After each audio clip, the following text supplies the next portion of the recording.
தமிழகத்தில் திராவிட முன்னேற்றக் கழகம் மிகப்பெரிய வெற்றி பெற்று ஆட்சி அமைக்கப் போகிறார்கள்.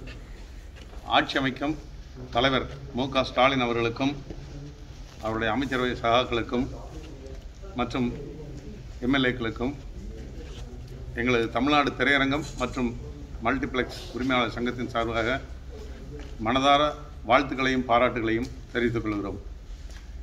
எங்களை பொறுத்தளவில் திராவிட முன்னேற்றக் கழக ஆட்சி இருக்கிற ஒவ்வொரு சமயத்திலையும் தலைவர் கலைஞர் இருந்திருக்கும் போது எல்லா சமயத்திலையும் ஆட்சி பொறுப்புக்கு வந்தோடனே முதல்ல அவர் கலந்துக்கிற பாராட்டு விழா வந்திருந்துட்டு தமிழ் திரையுலகம் சார்பில் வைக்கக்கூடிய பாராட்டு விழாவாக தான் இருக்கும். ஏன்னா தன்னுடைய தாய் வீடுன்னு சொல்லுவார் தலைவர். எப்பவுமே சினிமா உலகத்தை பொறுத்தவரை தன்னுடைய தாய் வீடுன்னு சொல்லுவார். அந்த மாதிரி இந்த தடவை நாங்கள் தமிழ்நாடு திரையரங்கு உரிமையாளர் சங்கம், தமிழ்நாடு தயாரிப்பாளர்கள் சங்கம், தமிழ்நாடு விநியோக சங்கம், நடிகர் சங்கம், எல்லா பெப்சி எல்லாருமே இணைந்து ஒரு பாராட்டு விழா இந்த அரசுக்கு நாங்கள் செய்யணும்னு சொல்லி ஏற்பாடு பண்ணிகிட்டு இருக்கோம். இந்த பேனிக், அதாவது இந்த கோவிட் இதெல்லாம் முடிஞ்சதுக்கப்புறம் சாதாரண நிலைமைக்கு வரும்பொழுது நிச்சயமாக தலைவர் அவர்கள் எங்களது பாராட்டு விழாவில் தான் முதலில் கலந்து கொள்வார் என்று நம்புகிறோம். எங்களை பொறுத்தளவில் தலைவர் இருக்கும்போது, கலைஞர் இருக்கும்போது சினிமா துறைக்கு ஏராளமான செலவு செஞ்சார் அவர். அதாவது முதல்ல இந்தியாவிலேயே டேக்ஸ் குறைப்பு செஞ்சது தலைவர் கலைஞருடைய ஆட்சியில் தான். 50% இந்த டேக்ஸை முதல் 40% கொண்டு வந்தாங்க. ஏறத்தாழ 30-35 ஆண்டுகளுக்கு முதல்ல. அதுக்கப்புறம் ஒவ்வொரு தடவை ஆட்சிக்கு வரும்பொழுதும் எல்லா விதமான சலுகையும் திரைக்கு கொடுத்துட்டே தான் வந்தாங்க. கடைசியாக வந்து தமிழில் பேர் வச்சதுன்னா எந்த விதமான டேக்ஸுமே கிடையாது அப்படிங்கிற சிஸ்டத்தை முதல் தலைவர் கலைஞர் அவர்கள் தான் அறிவித்தாங்க. அப்படி கழக ஆட்சியை பொறுத்தவரை திரைத்துறைக்கு ஏராளமான நன்மை செஞ்சுருக்காங்க. அதுக்கு நாங்கள் எப்பவுமே நன்றி கடன் பட்டிருக்கோம். அதே மாதிரி தான் தலைவர் ஸ்டாலின் அவர்கள் ஆட்சிக்கு வந்தோன்னா அவருடைய மென்மையான போக்குக்கு ஒரு மிகப்பெரிய உதாரணம். இன்றைக்கி காலையில் முன்னாள் முதல்வர் திரு இபிஎஸ் அவர்கள் ஒரு ட்வீட் போட்டிருந்தாங்க. அதாவது தங்களுடைய ஆட்சிக்கு என்னுடைய நல்வாழ்த்துக்கள் அப்படின்னு சொல்லி உடனே அவர் திருப்பி ரீட்வீட் பண்ணியிருந்தார். நன்றி, உங்களுடைய ஆலோசனையும் தமிழகத்தினுடைய முன்னேற்றத்துக்கு தேவை அப்படின்னு போட்டிருந்தாங்க. அது உண்மையிலேயே வந்து யாருக்கிட்டையும் காண முடியாத ஒரு வித்தியாசமான ஒரு மனப்பாங்கு. ஏன்னா தலைவரை பொறுத்தளவு வந்து ஏற்கனவே சென்னை மாநகர மேயராக இருக்கும் பொழுது சென்னை எந்த அளவுக்கு டெவலப் பண்ணியிருக்காருன்னு எங்களுக்கு நல்லா தெரியும். சென்னையில் இருக்க அத்தனை பாலங்களும் தலைவர் ஸ்டாலினுடைய பேரை தான் சொல்லும். அந்த அளவுக்கு வந்து அவர் சென்னை டெவலப் பண்ணார். அதே மாதிரி தமிழ்நாட்டை பொறுத்தளவுலையும் அவங்க பெரிய அளவில் வந்து மாறுதல் கொண்டு வருவாங்க, ஒரு நல்ல ஆட்சி கொடுப்பாங்க அப்படின்னு நம்பிக்கிறதுக்கு இன்றைக்கி அவங்க ஓட்டுருக்கு இந்த ட்விட்டர் அடையாளம். ஏன்னா இது வந்து ஜென்ரலாக வந்து எல்லா முதலமைச்சர்களுமே முன்னாள் முதலமைச்சர்கள் எல்லா இடத்துலையும் இருக்கக்கூடிய போக்கு அப்படின்னு சொல்லிட்டுனா அவங்கள பாவிக்கிற விதமே வேற மாதிரி இருக்கும். ஆனால் இவர் அப்படி இல்லை. இன்றைக்கி பதவிக்கு வந்தோடனே முதல்ல இபிஎஸ் அவர்களுக்கு கொடுத்துருக்கிற அந்த செய்தியே வந்து இருந்துட்டு மிகவும் வித்தியாசமாக இருந்தது.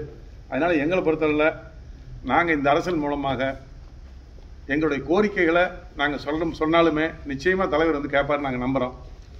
இந்த பேனிக் டைமில் மிகப்பெரிய சிரமப்பட்டு தமிழ் சினிமா உலகம் தான். குறிப்பாக திரையரங்குகள் வந்து ஏறத்தாழ ஒரு ஆண்டு காலமாக நாங்கள் மூடி வச்சுட்டு வேண்டிய ஒரு சூழ்நிலைக்கு நாங்கள் தள்ளப்பட்டுட்டோம். எங்களுடைய கோரிக்கை தலைவர் அவர்களுக்கு முக்கியமாக இந்த பேனிக் டைமில் நீங்கள் வந்து எங்களுக்கு சொத்து வரி, தொழில் வரி, அதே மாதிரி மின்சார கட்டணம், இதை வந்து இந்தியாவில் இருக்கக்கூடிய நிறையா மாநிலங்கள் தள்ளுபடி பண்ணியிருக்காங்க. அதே மாதிரி எங்களுக்கு அது மாதிரி நீங்கள் இப்போ தள்ளுபடி பண்ணிட்டா நாங்கள் ரொம்ப நன்றியுடையவர்களாக இருப்போம். அதே மாதிரி 8% எல்பிடி டேக்ஸ், அந்த உள்ளூர் வரிங்கிறது இந்தியாவிலேயே தமிழ்நாட்டில் மாத்திரம் தான் இருக்குது. நாங்களும் கடந்த 4 ஆண்டு காலமாக போராடி பார்த்துட்டோம். அந்த வரி கொண்டு வரும் பொழுது 6 மாதத்தில் அந்த வரி எடுத்துறாங்கன்னு எங்களுக்கு வாக்குறுதி கொடுத்து தான் கொண்டு வந்தாங்க, ஒரு ட்ரையல் பீரியடுன்னு. ஆனால் 4 ஆண்டு காலமாக நாங்கள் அந்த வரியை கட்டிகிட்டு இருக்கிறோம். நாங்கள் வந்து தலைவரை பொறுத்தவரை கேட்டுக்கிறேன், எங்களுடைய முக்கியமான கோரிக்கை அந்த எல்பிடி டேக்ஸ் 8% நீங்கள் தள்ளுபடி பண்ணி கொடுத்தீங்கன்னா தமிழ் சினிமா உலகம் நிச்சயமாக உங்களை மறக்காது. ஏன்னா தமிழ் சினிமா உலகத்தை பொறுத்தவரை அந்த 8% டேக்ஸ்னால ஆடியன்ஸுக்கு டிக்கெட் கட்டணம் குறையும். அந்த 8% டேக்ஸ் வரும்போது ஒரு டிக்கெட்டுக்கு 15 ரூபா குறைஞ்சபட்சம் குறையும். அந்த மாதிரி வரும்பொழுது இன்னும் கொஞ்சம் ஆடியன்ஸ் திரையரங்குக்கு வருவாங்க, நமக்கு பெரிய அளவில் வருமானம் இருக்கும், தொழில் நல்லா இருக்குங்கிறதுக்காக தான் இவ்வளோ தூரம் நாங்கள் சொல்கிறோம். ஒன்று எல்லாத்துக்கும் மேலே எங்களை பொறுத்தளவில் தலைவருடைய மகன் உதயநிதி ஸ்டாலின் அவர்கள் வந்து சினிமாவுக்குள்ளேயே இருந்தவர். ஏன்னா அவர் இன்றைக்கி வந்து எம்எல்ஏ ஆகிருக்கிறதுங்கிறது எங்களுக்கு மிகப்பெரிய சந்தோஷம். எங்களை சார்ந்தவர். ஏன்னா தயாரிப்பில் ஏறத்தாழ அவர் 8-9 வருஷமாக ரெட் ஜாயின்ட் மூவிஸ்னு தயாரிப்பு துறையில் இருக்கிறாரு. விநியோகத்துறையிலையும் 8-9 வருஷமாக இருந்துட்டு இருக்காரு. மிகப்பெரிய அனுபவம் இருக்குது அவருக்கு. தேட்டரில், சினிமாவில் அதில் எந்த அளவுக்கு சிரமம் இருக்குங்கிறது அவருக்கு தெரியும். அதனால் அவர் மூலமாக நாங்கள் அந்த கோரிக்கைகளை சுலபமாக கொண்டு போக முடியும். அவரும் அதே மாதிரி தான் தலைவர்கிட்ட சொல்லி கண்டிப்பாக எங்களுடைய கோரிக்கை நிறைவேற்றி தருவாருங்கிறது எங்களுக்கு முழுமையான நம்பிக்கை இருக்குது. இந்த தடவை இந்த தமிழ் சினிமாவை பொறுத்தளவில் நாங்கள் பட்டிருக்கிற கஷ்டமெல்லாம் கழக ஆட்சியில் வந்து நிச்சயமாக அந்த கஷ்டமெல்லாம் எங்களுக்கு ஒரு விடுகாலம் வரும் நாங்கள் உறுதியாக நம்புகிறோம். எங்களுடைய மனமார்ந்த வாழ்த்துக்களையும் பாராட்டுகளையும் மீண்டும் ஒரு முறை இந்த ஆட்சிக்கு கொடுத்து நாங்கள் என்னைக்கு வந்து இந்த ஆட்சிக்கு உறுதுணையாக இருப்போம். தமிழ் திரையுலகத்தை பொறுத்தளவில் தலைவர் இருக்கும்போது, கலைஞர் அவர்கள் இருக்கும்பொழுது எப்போவுமே எங்களை வந்து ஒரு மென்மையான ஒரு போக்கோடு தான் எங்களை ஹேண்டில் பண்ணாங்க. அதே மாதிரி தலைவர் ஸ்டாலின் அவர்களும் அதே போக்கை கடைப்பிடிப்பார். 100க்கு 100 நம்புகிறோம். ஏன்னா அவரை விட இவரை பொறுத்தளவில் வந்து இன்னும் மென்மையாக போடுன்னு ஆசைப்படுறாரு.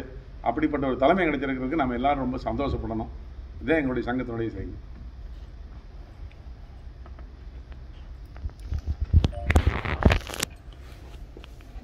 சரி.